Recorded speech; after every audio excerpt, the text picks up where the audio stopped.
नाही.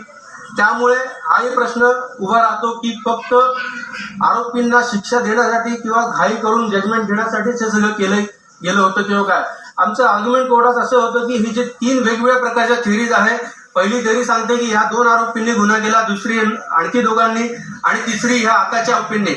तर याबद्दल आमचं असं म्हणणं होतं की जी पिस्तूल नागोरी आणि खंडेलवाल यांच्याकडनं मिळाली होती, अगदी गुन्हा घडले त्या पिस्तॉलचा जो एफएसएलचा रिपोर्ट आहे, जो दाभोळकरांच्या शरीरात मिळालेल्या बुलेटची मॅच झाला होता, असं असताना सुद्धा पुणे पोलिसांनी किंवा सीबीआयनी त्यांना ह्या केसमधनं वगळलं गेलं.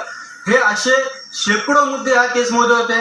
राष्ट्रपती पुरस्कार प्राप्त जे तपासी अधिकारी आहेत, असे तपासी अधिकारी इव्हिडन्स सुरू असताना कोर्टाच्या समोर हे सगळं रेकॉर्डमध्ये आहे. एक कागद कोर्टातनं बाहेर पाठवला जातो ज्याच्या आधारे साक्ष दिली होती.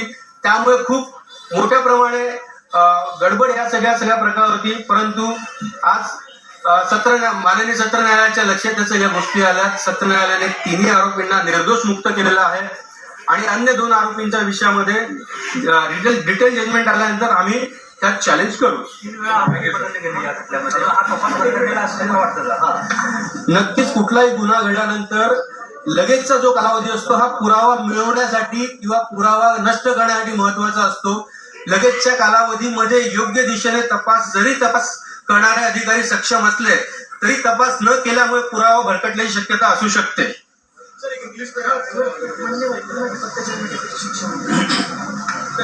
तुम्ही समाधानी आहात का निकालो? असं आहे की सविस्तर जजमेंट हातात आल्यानंतर हा चॅलेंज करायचा किंवा कसं हे आम्ही ठरवू. नक्कीच आम्ही समाधानी नाहीये, पण न्यायालयाचा आम्ही आदर करतो. निर्णयाची प्रत पाहून पुढची दिशा ठरवू.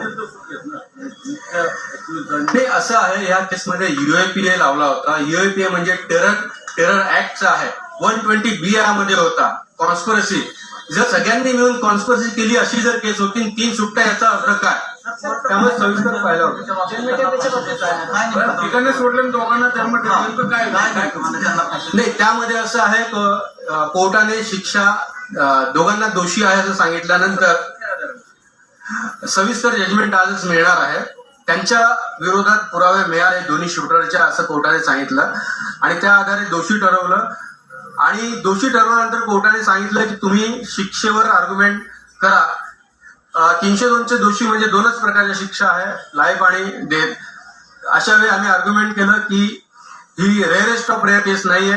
कुठले ब्रुटॅलिटी किंवा जे काही मार्गदर्शक तत्व सुप्रीम कोर्टाचे आहे रेअरेस्ट ऑफ रेअर केसचे हे यामध्ये नाहीये. त्यामुळे ते ऐकू. तर डॉक्टर नरेंद्र दाभोलकर हत्या प्रकरणाचा निकाल हाती आलेला आहे आणि